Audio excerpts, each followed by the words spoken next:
नमस्कार, प्रतीक्षा रेसिपीजमध्ये आपले खूप खूप स्वागत आहे। आज आपण पालक पनीर पराठा बघणार आहोत।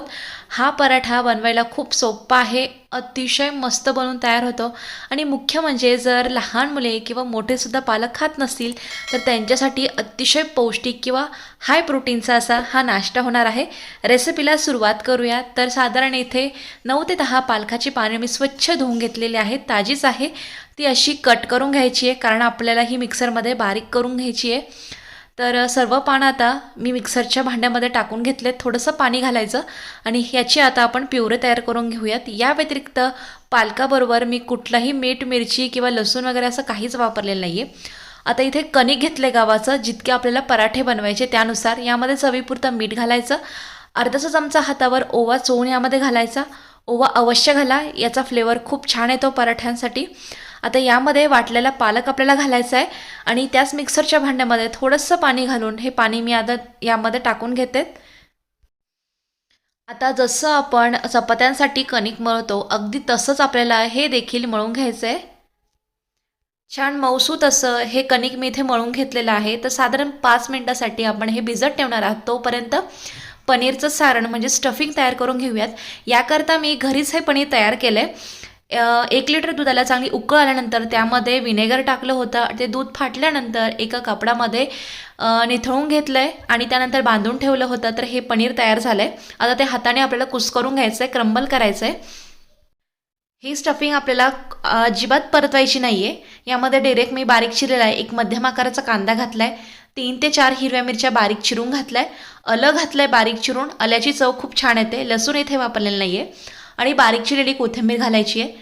चवीपुरतं किंवा आवडीनुसार लाल तिखट घालायचं आहे, अर्धा चमचा जिरं घालायचं आहे, चवीप्रमाणे मीठ घालायचं आहे आणि अर्धा चमचा इथे मी धना पावडर घालते। अर्धा चमचा यामध्ये आमचूर पावडर घातली आहे, याऐवजी तुम्ही चाट मसाला देखील वापरू शकता, छान चटपटीत चव येते। सर्व साहित्य चांगलं मिक्स करून घ्यायचं, एकजीव करायचं आहे। तर इथे बघा अतिशय झटपट आणि न गरम करता किंवा न परतवता मस्तपैकी इथे पनीरची स्टफिंग आपली तयार झाली आहे। ताबडतोब याचे आता पराठे बनवायला घेऊयात। कणिकही छान रेस्ट झालं आहे। पोळपाटावर थोडंसं तेल घालून जे आपण पालक घालून कणिक मळून घेतले ते पीठ आपण चांगलं अगोदर मळून घेऊयात, म्हणजे ते आणखी मऊ होईल। छोटासा गोळा घेतला आहे, सुकं गव्हाचं पीठ घालायचं आणि याची सरसकट आपल्याला एक पातळसर चपाती लाटून घ्यायची आहे। आपण नेहमीचे पराठे वाटी करतो, त्यामध्ये सारण भरतो किंवा पुरणाच्या पोळीप्रमाणे ते लाटून घेतो, पण आज इथे मी तुम्हाला लच्छा पराठा टाईप हा पालक पनीर पराठा दाखवते।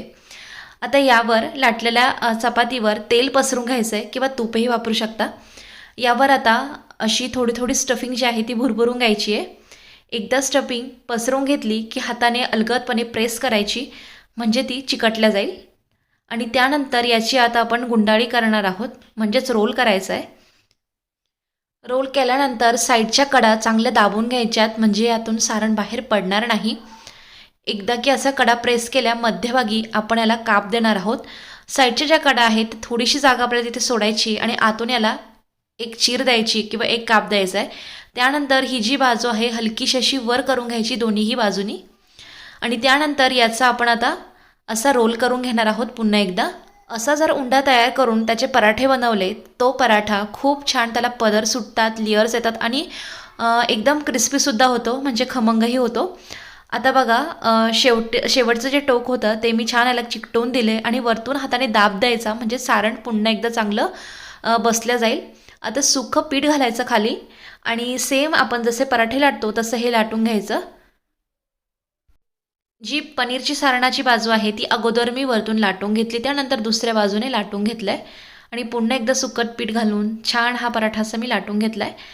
आता लगेचच हा भाजायला घेऊया। एकीकडे तवाही गरम केला आहे। पराठ्यामध्ये आपण स्टफिंग भरली आहे बऱ्यापैकी, त्यामुळे खूप पातळ लाटण्याची गरज नाही आहे। आता बघा हा पराठा खालच्या बाजूने भाजला गेला आहे, दुसरी बाजू आपण याची भाजून घेऊयात। कडेने मी साजूक तूप सोडून घेते।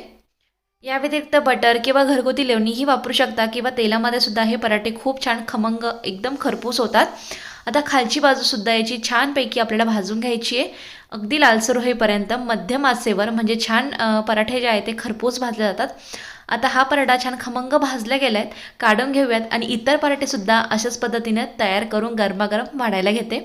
आता हा पराठा मी टोमॅटो केचपसोबत सर्व केला, दह्याबरोबर किंवा कुठल्याही आवडती चटणीसोबत खायला घेऊ शकता. सर्व करण्या अगोदर हा पराठा असा थोडासा क्रश करून घ्यायचा, म्हणजे याचे जे पदर आहेत, लेयर्स आहेत ते सुटतात आणि अतिशय खमंग असा हा पराठा रेडी आहे खाण्याकरता. रेसिपी नक्की करून बघा. आवडली असेल तर व्हिडिओला लाईक, शेअर आणि चॅनलला जरूर सबस्क्राईब करा.